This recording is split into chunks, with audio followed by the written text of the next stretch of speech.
장배신의 그림자. 부산의 여름밤은 가득 차 있었다. 습한 공기가 피부에 달라붙고 거리의 네온 사인들이 포장도로에 반사되어 흔들렸다. 강민호는 자신의 침실에서 깬 것이 아니었다. 책상 앞에 의자에서 깬 것이다. 노트북 화면은 여전히 켜져 있었고 건축 설계 도면이 정지된 상태로 남아 있었다. 시간은 새벽 2시 7분이었다. 휴대폰의 진동음이 그를 일으켰다. 낯선 번호였다. 메시지 앱 알림. 첨부 파일 일개. 민호는 먼저 생각했다. 이상하다. 업무 시간이 아니고 알려지지 않은 번호는 더더욱. 영상 재생 버튼을 눌렀다. 화면에 비친 것은 호텔 방이었다. 정확히는 해크루즈의 최고급 스위트룸. 민호는 그 호텔을 알고 있었다. 아내 윤세아가 근무하는 한해크루즈 운영이사 최도연이 멤버십을 가진 장소였다. 영상 속 두 인물이 움직였다. 하나는 아내였다. 하나는 최도연이었다. 민호의 얼굴에서 피가 물러났다. 손가락이 떨렸다. 그러나 그의 눈은 냉정했다. 감정은 내려놓고 화면을 자세히 들여다봤다. 날짜 타임스탬프. 3일 전 오후 11시 22분. 영상 길이는 4분 38초였다. 그는 처음부터 끝까지 다시 틀었다. 자신의 아내가 다른 남자와 침대에 있는 장면을. 휴대폰을 내려놓은 민호는 창밖을 봤다. 부산 앞바다는 여전히 검었다. 파도는 밤중에도 자기 일을 하고 있었다. 밀려왔다가 빠져나갔다. 반복. 반복. 그는 침실로 들어갔다. 세아의 방이 아니라 게스트룸이었다. 요즘 그들은 다른 방에서 잤다. 아내는 일이 많아서 늦게 들어온다고 했다. 피곤하니까 당신 옆에서 뒹굴 때마다 깬다고 했다. 충분히 그럴듯한 이유들이었다. 세아의 드레스룸 문을 열었다. 샤넬, 구찌, 롤렉스. 지난 3개월 새 갑자기 불어난 명품들이었다. 당신 선물이야라고 했을 때 민호는 의심하지 않았다. 아내 자리는 자신이 준 것이라고 생각했으니까. 아내의 가치를 자신이 높여줬다고 생각했으니까. 서랍 안쪽에서 영수증을 찾았다. 겹겹이 접혀 있었다. 비맞춤 속옷 전문점. 특별 맞춤 서비스. 금액은 298만 원. 받침대 밑에는 휴대폰 하나가 더 있었다. 검은색 아이폰. 민호는 자신의 아내가 2개의 폰을 가지고 있다는 사실을 처음 알았다. 휴대폰의 락을 풀었다. 비밀번호는 간단했다. 링바알. 세아와 최도연의 만난 날이었다. 메시지 스레드가 나타났다. 6주 후면 모든 게 끝나. 그때는 너만의 세상이야. 자산명의 이전은 언제? 내일. 변호사가 준비해놨어. 혹시 그가 의심하면. 못한다. 난 이미 계획했어. 최하단에는 한 장의 메모가 핀되어 있었다. 손글씨로 적힌 문장들이었다. 6주 후 새로운 삶. 세아와 도연의 파리 신혼여행. 민호는 법정에서 빈손으로 돌아올 것. 모든 게 계획대로면. 민호는 천천히 휴대폰을 내려놓았다. 그의 얼굴은 여전히 고요했다. 심장은 칼로 찔린 것처럼 아팠지만 표정은 바뀌지 않았다. 차가운 것이 얼굴 위로 흐르는 것 같았다. 그것을 감정이라고 부르기는 어려웠다. 민호는 거실의 커다란 창 앞에 섰다. 부산의 야경이 발 아래 펼쳐져 있었다. 수백만 개의 불빛이 반짝였다. 그중 몇 개의 불빛이 자신의 회사였다. 강민호 건축의 불빛들이었다. 그는 휴대폰을 집어들었다. 그리고 문자를 입력했다. 현장 소장 박재호에게. 내일 아침 9시. 사무실에서 만나자. 누구한테도 말하지 말 것. CFO 장미라에게. 긴급. 최근 자산 이전 기록 모두 수집. 비밀 유지. 그리고 마지막으로 자신에게 되짚어보았다. 이건 단순한 감정의 문제가 아니다. 이건 전쟁이다. 밤은 여전히 검었다. 파도는 여전히 밀려왔다가 빠져나갔다. 그러나 이제 강민호의 눈빛은 달라져 있었다. 복수가 아닌 것, 분노가 아닌 것, 단지 정이었다. 장사냥꾼의 정체. 강민호와 윤세아는 자신들의 집에 손님을 초대했다. 최도현이었다. 해크루즈의 운영이사. 세아가 일하는 곳의 고위 임원이었다. 테이블에 오리구이와 와인이 놓였다. 민호는 그날 최도현의 모습을 또렷이 기억했다. 정확히는 그날 세아의 모습을 기억했다. 세아는 웃지 않는 여자였다. 아니, 웃기는 여자였다. 그러나 그날 밤 세아는 계속 웃고 있었다. 최도현의 농담에, 최도현의 시선에. 최 이사님, 한 잔 더 하시죠. 세아의 목소리는 평소와 달랐. 높았다. 가벼웠다. 민호는 그것을 눈치챘지만 호스트의 예의라고 생각했다. 최도현은 세아를 바라봤다. 그의 시선은 호텔 손님을 대하는 종업원을 보는 것이 아니었다. 그것은 사냥꾼의 시선이었다. 민호는 나중에야 그것을 알게 됐다. 좋은 집이네요. 좋은 와인도 맛있고. 최도현의 말에 세아가 다시 웃었다. 그 웃음이 민호의 가슴을 스쳐갔다. 뭔가 잘못된 느낌. 그러나 그것은 느낌일 뿐이었다. 증거가 아니었다. 민호는 밤을 새웠다. 침대에 누워 천장을 보면서 새웠다. 세아의 숨소리를 들었다. 정말인지 상상인지도 모르면서 그는 지난 3개월을 되짚어보기 시작했다. 언제부터였을까? 세아가 달라진 게 2개월 전. 세아가 처음 해크루즈 안내 책자를 집에 가져왔다. 최도연의 얼굴이 인사말 곁에 있었다. 그때도 웃고 있었다. 요즘 회사 여행이 많아. 스케줄이 많아. 세아는 그렇게 말했다. 새로운 프로젝트가 생겼다고 했다. 최도연이 진두지휘한다고 했다. 필요한 능력을 키워야 한다고 했다. 모두 그럴듯했다. 그 이후로 세아는 자주 늦게 들어왔다. 화장이 진했다. 향수가 달랐다. 그 향수는 집에 없던 냄새였다. 민호는 몇 번 물었다. 새 향수? 응. 회사 동료가 선물했어. 누구? 그냥 여직원이야. 거짓이었다.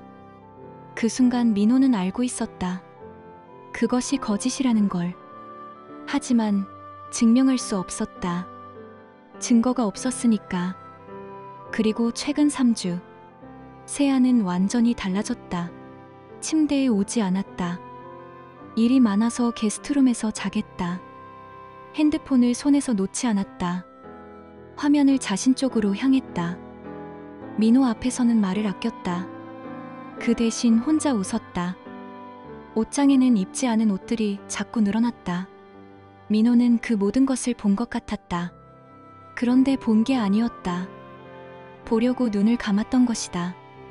아내를 믿으려고, 결혼을 믿으려고. 강민호 건축의 회의실에 3명이 모였다. 현장 소장 박재호, CFO 장미라, 그리고 민호였다. 회의실의 커튼은 닫혀 있었다. 일단 말이야. 민호의 목소리는 낮았다. 감정이 필터링된 목소리였다. 최도현이라는 남자가 있습니다. 해크루즈 운영이사. 제 아내와 일을 함께하는 사람입니다. 그는 비밀 휴대폰에서 메시지 스크린샷을 꺼냈다. 영상 파일도 보냈다. 두 사람은 화면을 봤다. 박재호의 얼굴이 굳었다. 이게 정말입니까? 제 아내입니다. 그 남자와 함께 3개월 동안 거래해온 흔적을 남겼습니다. 장미라는 침묵하고 있었다. 그녀는 스프레드시트를 펼쳤다. 이사님, 최근 자산 이전 기록을 봤습니다. 그녀는 손가락으로 특정녀를 가리켰다. 지난 2개월간 명예 이전이 7건 있었습니다. 비정상적으로 많습니다. 모두 부인 명의로요. 그리고 변호사 김태성과의 접촉 기록도 있습니다. 이혼 전문 변호사입니다. 민호는 그 순간 확신했다. 더 이상 의심의 여지가 없었다. 세아와 최도연은 단순히 불륜을 저지른 게 아니었다. 그들은 계획을 세웠다. 철저한 계획을. 박재호가 입을 열었다. 그런데 이사님, 이 남자에 대해 알아봤나요? 신원 조사를 말입니다. 뭔가 나왔나요? 네. 제 동생이 경찰청에 있습니다. 도움을 청해봤습니다. 박재호는 노트북을 켰다. 화면에 사진 몇 장이 나타났다. 최도연과 다양한 여성들의 사진들이었다. 2015년부터 2022년까지 최소 6건의 혼인 파탄 사건에 얽혀 있습니다. 모두 같은 패턴입니다. 기혼 여성을 유혹, 남편과의 이혼 유도, 다산 분할 과정에서 등장, 그리고 나중에 그 여성과 결혼해 자산 취득. 민호의 주먹이 테이블 위에서 쥐어졌다. 그중 한 명은 박재호의 표정이 어두워졌다. 자살했습니다.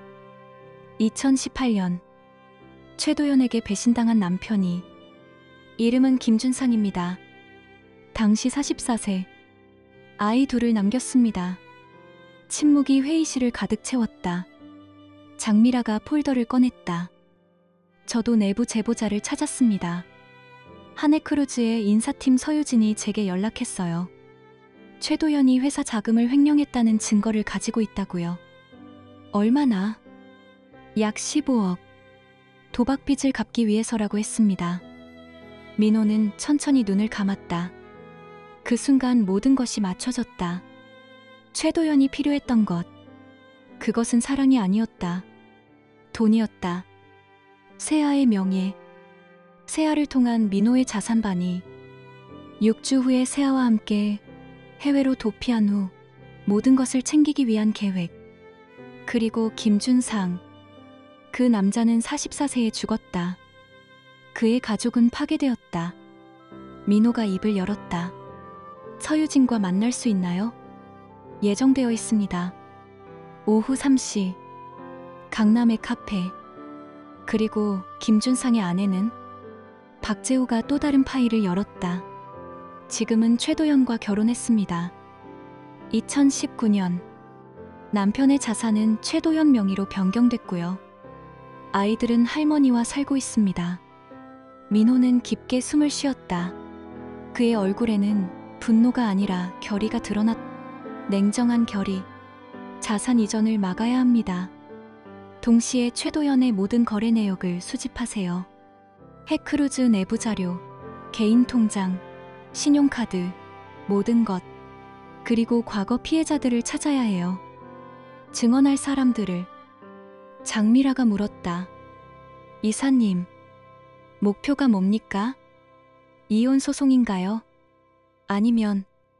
민호는 창밖의 도시를 바라봤다. 부산의 아침 햇빛이 건물들을 비추고 있었다. 그 도시 어딘가에는 최도연이 있었다. 그리고 세아도. 단순한 이혼이 아닙니다.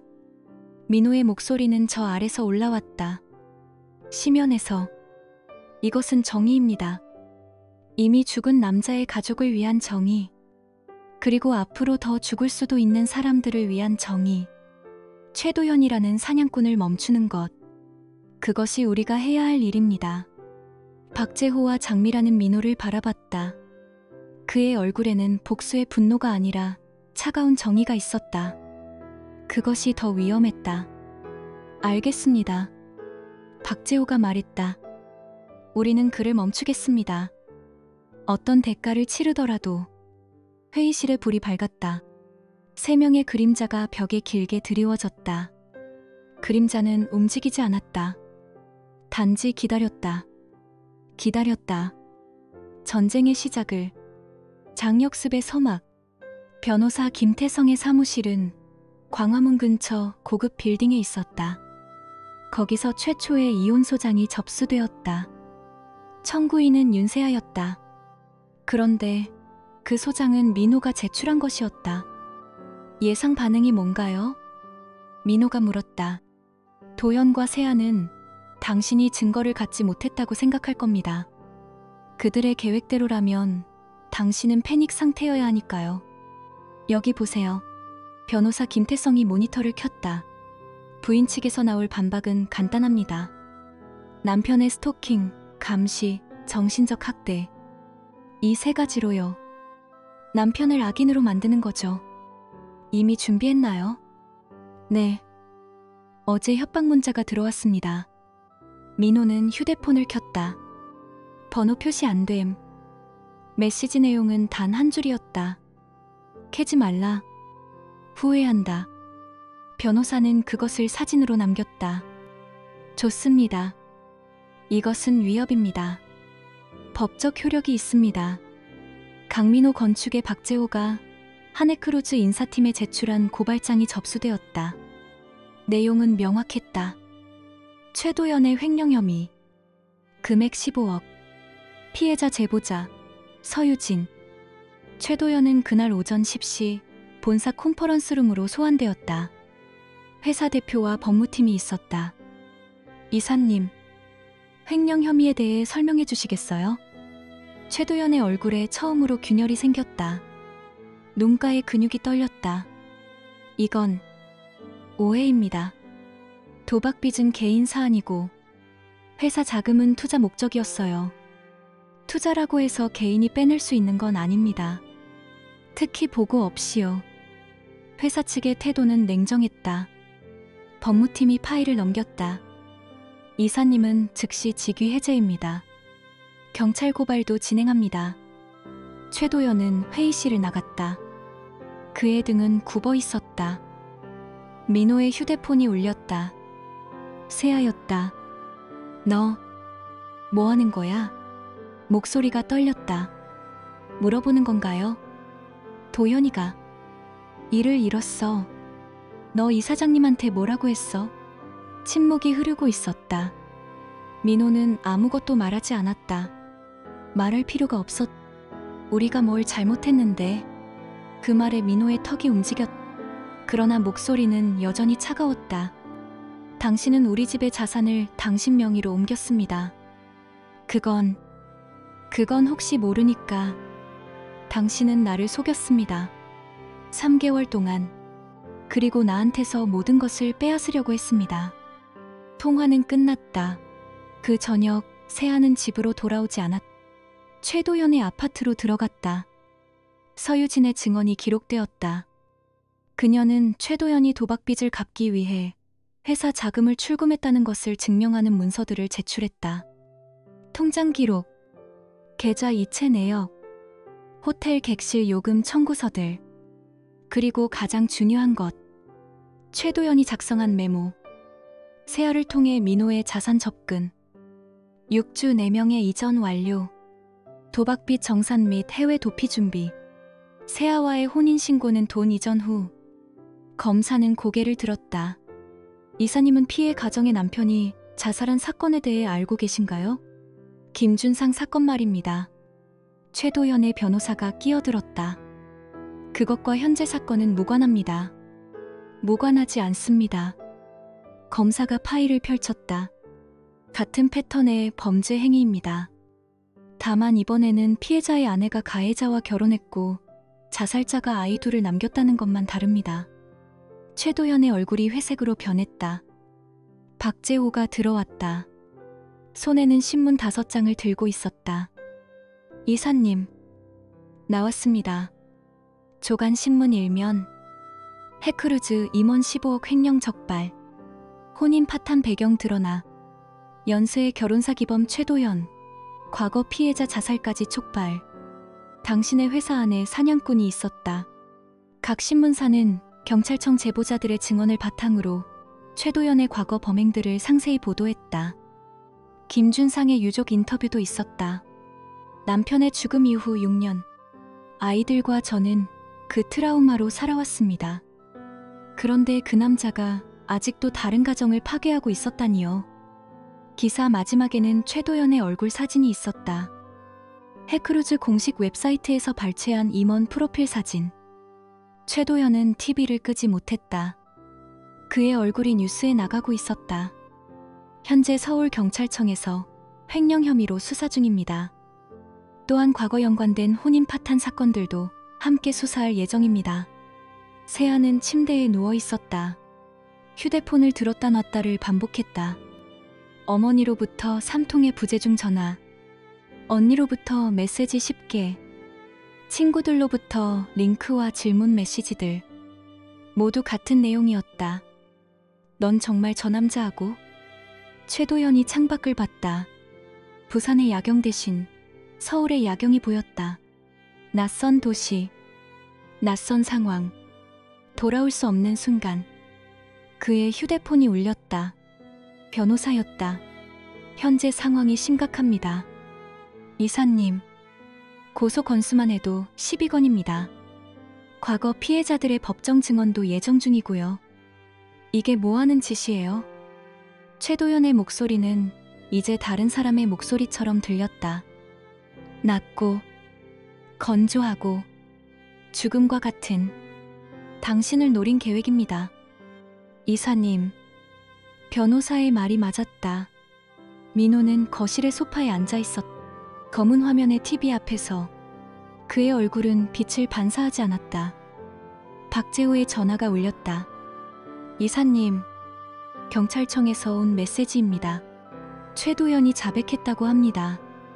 모든 혐의를. 민호는 아무 말도 하지 않았다. 세아는 현재 변호사 김태성과 함께 있습니다. 합의 조건을 논의 중이라고 하네요. 여전히 침묵. 이사님, 이제 끝입니다. 당신이 이겼습니다. 민호가 천천히 눈을 감았다. 이겼다. 그 말이 맞는지 틀렸는지 알 수 없었다. 최도연은 감옥에 갈 것이고, 세아는 모든 것을 잃을 것이고, 그 과정에서 가족과 친구들도 함께 무너질 것이다. 그러나 김준상은 여전히 죽어 있었다. 그의 아이들은 여전히 할머니와 살고 있었다. 민호는 창밖을 봤다. 부산의 밤은 변하지 않았다. 파도는 여전히 밀려왔다가 빠져나갔다. 반복, 반복. 하지만 이제 그 반복 속에 뭔가가 달라져 있었다. 모든 것이 움직이고 있었다. 한 번 굴러 떨어진 돌처럼, 멈추지 않는 낙하처럼. 그리고 최도연은 그 낙하의 정점에 있었다.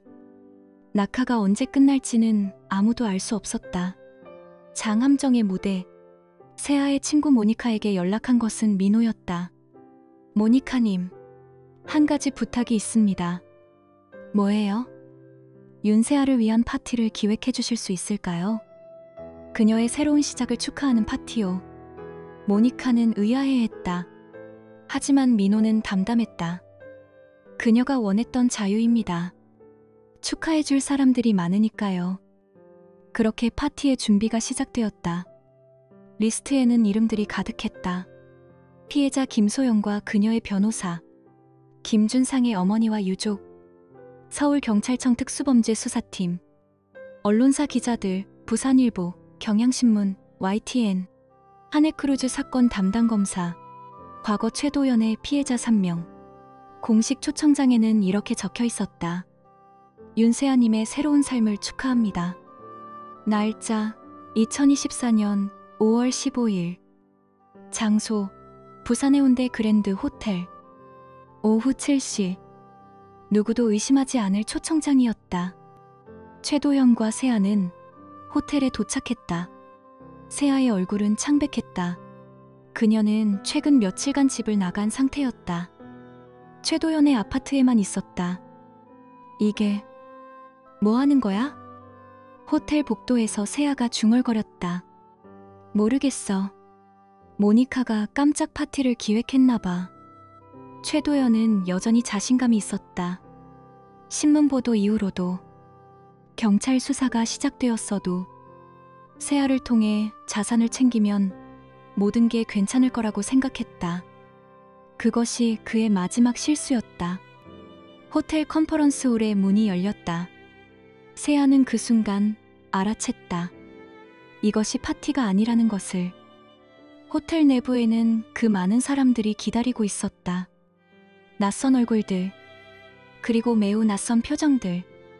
동정, 의심, 분노. 세아씨. 한 여성이 다가왔다. 김소영이었다. 우리가 만나본 적이 있었나요? 세아는 고개를 흔들었다. 아니요. 처음 뵙는데요. 그렇군요. 저는 6년 전 최도연에게 배신당한 여성입니다. 남편이 자살했어요. 당신의 남편이 될 뻔 한 그 남자가. 세아의 얼굴이 창백해졌다. 그 순간 최도연이 들어왔다. 그의 표정이 굳었다. 호텔 복도에는 경찰이 있었다. 2명. 그들은 조용히 기다리고 있었다. 강민호가 무대 위에 섰다. 그의 손에는 폴더가 들려 있었다. 여러분, 감사합니다. 모두 이 자리에 와주셔서. 그의 목소리는 차분했다. 이 파티는 축하 파티가 아닙니다. 이것은 증언의 자리입니다. 정의의 자리입니다. 그는 화면에 사진들을 띄웠다. 호텔 객실의 영상, 통장 거래 기록, 최도현의 메모, 서유진의 증언 기록, 그리고 김준상의 얼굴. 이 남자는 최도현입니다. 연쇄 사기꾼, 연쇄 혼인 파괴자, 그리고 간접 살인자. 민호의 목소리가 공간을 가득 채웠다. 6년 전, 그는 이 남자의 아내를 유혹했습니다. 이 남자는 절망했고 결국 자살했습니다. 화면에 김준상의 유족이 나타났다. 그들은 울고 있었다. 오늘 최도연은 또 다른 가정을 파괴하려고 했습니다. 제 아내, 제 자산, 제 명예, 모든 것을. 민호는 마이크를 내려놓았다. 그리고 무대 옆으로 갔다. 세아를 봤을 때 그녀의 눈에는 물이 가득 찬 상태였다. 호텔 복도의 개인실에서 민호와 세아가 만났다. 변호사 김태성도 함께였다. 당신, 이럴 거였어? 세아의 목소리는 떨렸다. 예, 나도 파괴하려고 한 거야. 파괴가 아니라 진실입니다. 침묵이 흘렀다. 내가 뭘 해야 돼? 마이크를 잡아야 합니다. 세아는 몇 분간 생각했다. 호텔의 벽에 등을 기댄 채. 그 몇 분은 영원 같았다. 알겠어. 나 말할 거야. 세아는 마이크를 잡았다. 그녀의 손은 떨렸다. 저 이름은 윤세아입니다. 그녀는 말했다. 최도연이 어떻게 그녀를 유혹했는지, 어떻게 그녀를 조종했는지, 어떻게 그녀를 자신의 도구로 만들었는지. 처음엔 사랑인 줄 알았어요. 지금은 알겠어요. 그건 사냥이었어요. 그녀의 목소리는 점점 커졌다. 그리고 저도 이 파괴의 일부였어요. 남편의 아내로서 나는 배신했어요. 그 말을 할 때 민호는 세아를 봤다. 그녀의 얼굴에는 눈물이 흐르고 있었다. 진짜 눈물이었다. 세아가 끝나자 경찰이 최도연을 향해 걸어갔다. 최도연, 당신은 사기, 횡령, 혼인 파괴 혐의로 체포됩니다. 수갑이 채워졌다. 호텔 복도에서 수십 명의 카메라 앞에서 최도연의 얼굴을 보던 언론인들의 표정은 냉정했다. 그들은 이미 그의 과거를 다 알고 있었다. 김준상의 죽음도, 다른 피해자들도. 민호는 호텔의 옥상에 서 있었다. 부산의 야경이 발 아래 펼쳐져 있었다. 파도 소리는 이곳까지는 들리지 않았다. 박재호가 올라왔다. 이사님, 다 끝났습니다. 뭐가? 최도현, 구속영장이 청구될 예정이고 세아도 합의금으로 한 부분을 정리하기로 했습니다. 비록 완전한 용서는 아니지만 민호는 말없이 야경을 봤다. 성공했습니다. 이사님, 당신의 계획이. 그 말에 민호의 입이 움직였다. 성공이라는 단어가 맞는지 틀렸는지 최도연은 감옥에 갈 것이다. 세아는 모든 것을 잃었다. 김준상의 가족은 정의를 되찾았다. 하지만 성공이 아니야. 민호의 목소리가 흘러나왔다. 이건 필요한 조치일 뿐입니다. 더 이상 아무도 상처받지 않기 위한, 김준상 같은 사람이 또 나오지 않기 위한. 박재호는 말을 잇지 못했다. 가족과 이웃을 상해한 사람을 우리가 완전히 파괴했다고 생각하세요? 그럼 우리도 같은 짓을 하는 거 아닐까요? 민호는 돌아섰다. 다만 멈춰야 한다는 걸, 그걸 보이고 싶었어요. 법정에서 임시 이혼 판결이 나왔다. 모든 자산은 민호에게 돌아왔다. 세아는 합의금 외에 아무것도 받지 못했다. 그녀는 새로운 직장을 찾아야 했다. 새로운 이름으로. 최도연은 구속 기소되었다. 1심 판결은 6개월 뒤였다. 민호는 다시 이곳에 섰다. 같은 해변, 같은 시간, 하지만 다른 마음으로. 파도는 여전히 밀려왔다가 빠져나갔다. 반복, 반복. 그런데 이제 민호는 그것을 다르게 봤다. 단순한 반복이 아니라 순환이었다. 쓰러지고 일어나는 것, 무너지고 다시 세우는 것. 최도연도 언젠가는 그 파도에 대면할 것이다. 감옥의 벽 너머에서든 아니면 그 이후에든. 세아도 마찬가지일 것이다. 그리고 민호도. 그것이 정의라면, 그것이 도덕이라면, 파도처럼 계속 흐르는 것, 멈추지 않는 순환. 그 안에서 우리 모두는 조금씩 변해간다. 파괴되기도 하고 다시 세워지기도 하면서. 장자네 위의 시작. 법원 건물의 계단을 내려오는 민호의 얼굴은 특별히 밝지도 어둡지도 않았다. 중립적이었다. 현실적이었다. 최도연에게 징역 7년이 선고되었다. 횡령, 사기, 혼인 파괴 교사. 여러 항목이 합쳐진 결과였다. 이사님, 상소할 거라는 말도 있네요. 박재호가 말했. 그렇겠지요. 민호의 대답은 담담했. 앞으로도 5년은 법정에 나갈 수 있습니다. 항소심, 재심, 여러 절차가 남아있으니까요. 예, 알고 있습니다. 그들은 법원 앞에 택시 정류장에 섰다. 주위에는 다른 소송 관계자들이 지나가고 있었다. 누군가는 울고 있었다. 누군가는 환호하고 있었다. 법원 앞에서 승리와 패배는 언제나 동시에 일어난다. 그래도 이겼습니다. 이사님. 박재호가 다시 말했다. 이겼다기보다 멈췄다고 봅니다. 그것으로 충분합니다. 새로운 프로젝트 계약서가 책상 위에 있었다. 부산 해운대에 지어질 복합문화시설. 민호는 이 설계를 기다렸다. 오래 기다렸다. 설계 완성까지는 1년 반이 걸릴 것 같았다. 좋았다.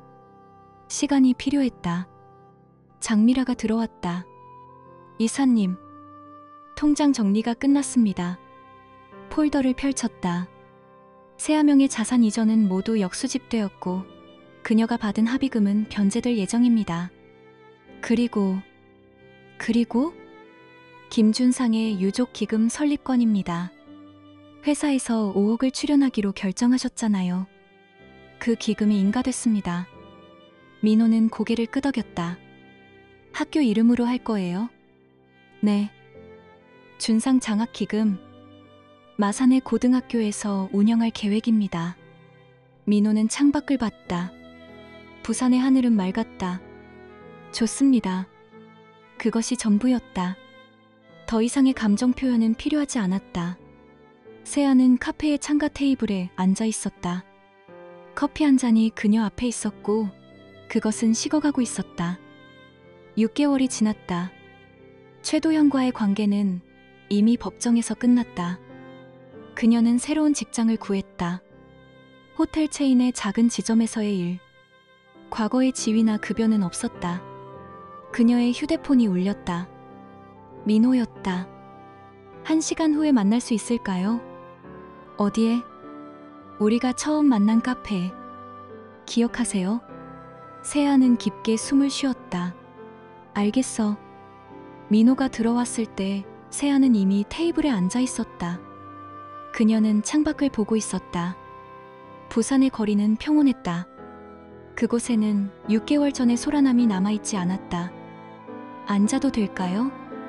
세아가 고개를 끄덕였다. 침묵이 흘렀다. 몇 분이 지났다. 뭐라고 해야 할 모르겠어요. 세아가 먼저 입을 열었다. 사과하고 싶었어요. 근데 사과가 의미가 있을까 싶고. 의미가 있습니다. 민호가 대답했다. 당신이 뭔가를 느꼈다면 그것은 의미가 있습니다. 세아의 눈에 물기가 맺혔다. 나는 왜 그랬을까요? 왜 그 사람 말을 따라갔을까요? 모르겠습니다. 민호의 답변은 직설적이었다. 당신이 약했다거나 나쁜 사람이어서라고 하고 싶지만 그건 거짓입니다. 그 남자는 사냥꾼이었습니다. 당신은 피해자이기도 했습니다. 그래도 나는 당신을 배신했어요. 맞습니다. 침묵. 그 사실은 바뀌지 않습니다. 당신이 얼마나 반성하든, 내가 얼마나 용서하든, 당신은 나를 배신했고, 나는 그것으로 인해 상처받았습니다. 그것이 현실입니다. 세아는 눈물을 닦았다. 그럼, 우리는 이제 다른 길을 갑니다. 당신은 당신의 인생을 살고, 나는 나의 인생을 압니다. 그리고 우리는 더 이상 서로의 삶의 중심이 아닙니다. 당신이 나에게 한 일들을 기억할 것이고 그것이 나를 조심스럽게 만들 것입니다. 하지만 그것도 결국 내 몫입니다.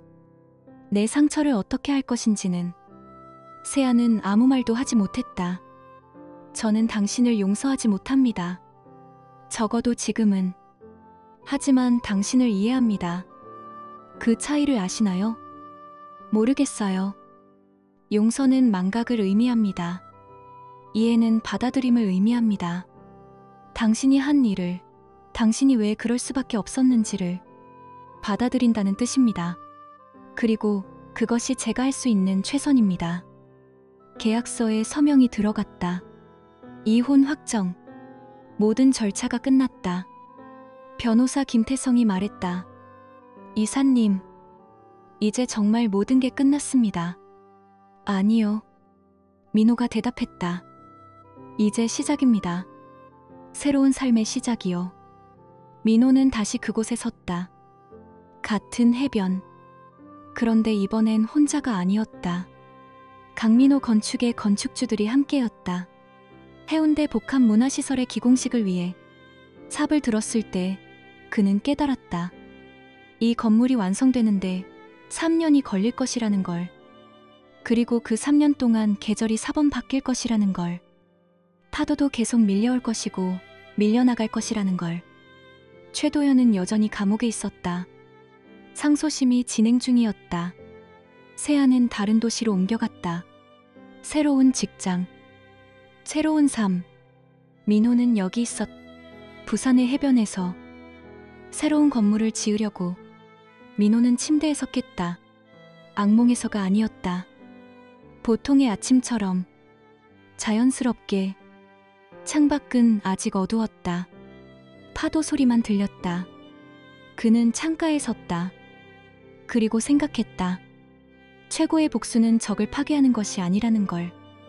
그들이 남긴 잔해에서 더 나은 삶을 세우는 것이라는 걸. 최도연은 파괴되었다. 하지만 그것이 민호를 치유하지는 못했다. 치유는 내부에서 온다. 스스로 파괴된 것들을 다시 세울 때, 새로운 것들을 만들 때, 새로운 관계를 맺을 때, 세아는 여전히 상처를 안고 살 것이다. 그것이 정당한 대가일지도 모른다. 하지만 그것은 그녀의 책임이다. 민호가 남겨놓은 것이 아니라 그녀 스스로가 만들어낸. 그리고 민호는 이제 단순히 남편도 피해자도 아니었다. 그는 건축가였다. 새로운 건물을 지으려고 하는, 새로운 도시를 꿈꾸려고 하는. 그리고 그것이 정의라면, 그것이 올바름이라면, 단순히 악을 무너뜨리는 것이 아니라 그 잔해 위에 선한 것을 다시 세우는 것. 파도처럼 밀려와서 빼앗아가고 또 밀려가서 새로운 것들을 갖다 놓는 그 순환 속에서 우리 모두는 조금씩 더 나은 사람이 될 수 있다. 혹은 조금씩 더 나쁜 사람이 될 수도 있다. 그것은 선택의 문제다. 민호는 해 뜨는 것을 봤다. 부산의 하늘이 천천히 밝아오고 있었다. 파도는 여전히 반복되고 있었다. 밀려왔다 빠져나갔다. 그것이 인생이라면, 그것이 정이라면, 그렇다면 살아야 한다. 올바르게, 책임있게, 내가 남긴 발자국이 누군가의 상처가 되지 않도록. 민호는 커피를 마셨다. 따뜻한 커피. 새벽의 차가운 공기 속에서. 그리고 오늘도 살아간다.